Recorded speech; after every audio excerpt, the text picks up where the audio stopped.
Assalamualaikum warahmatullahi wabarakatuh. Halo Sobat Cuan, apa kabar? Semoga sehat selalu dan banyak rezeki. Saya Ian, hari ini hari Selasa, tanggal 24 Mei tahun 2022. Saya akan melakukan prediksi pergerakan harga market emas hari ini.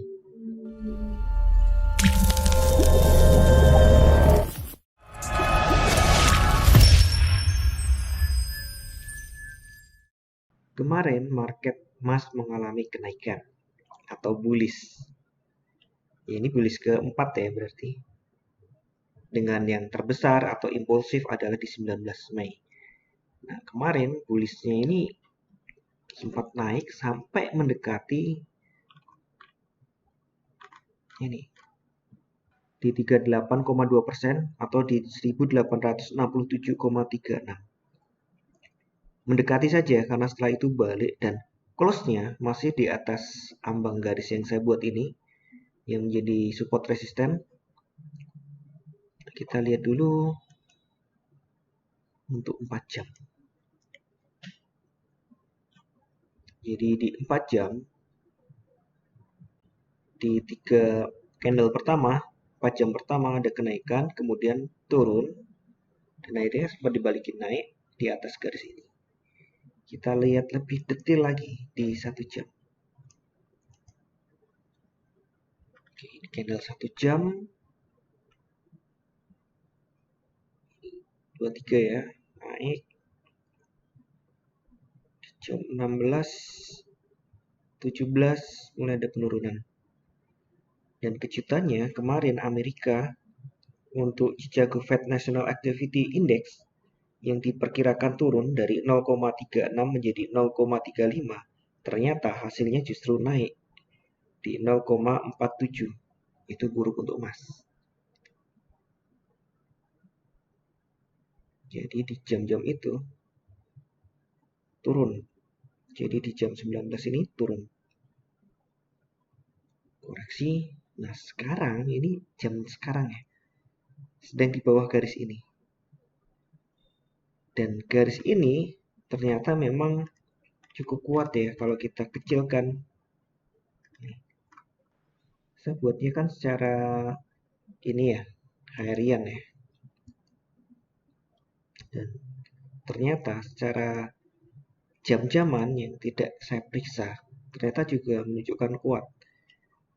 Nah, sekarang harga boleh dibilang tertahan di situ. Peluangnya bagaimana untuk hari ini? Saya balikin lagi ke 1 hari lagi.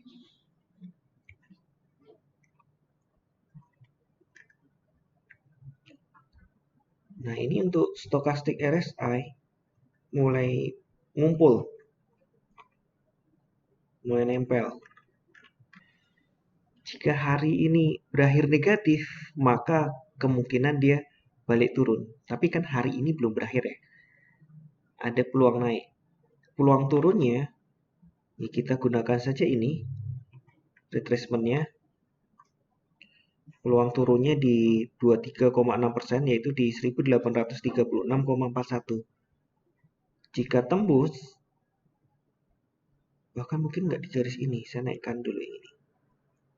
Kemungkinan ini di 21. Ya 30-an poin ya masih mungkin. Jadi S1-nya di 36, kemudian S2-nya di 21. Namun ini momentum buy masih cukup kuat. Mengingatkan ini penurunannya cukup tajam nih, cukup lama dan tajam. Jadi harga ini cukup murah untuk investor. Mungkin mereka akan mindahin lagi duit dari dolar ke emas karena dolar kan lagi turun ya. Dan berita santernya memang Rusia, dalam ini Putin ya, nggak nerima dolar lagi. Pokoknya bayar pakai emas atau rubel gitu kan kepada Eropa. Bahkan Euro pun nggak mau terima. Dan ternyata saya ngulik sana sini memang 2 tahun terakhir ini banyak negara yang mulai transaksi langsung bilateral tanpa melalui dolar. Misalnya Indonesia dengan Jepang langsung rupiah vs yen.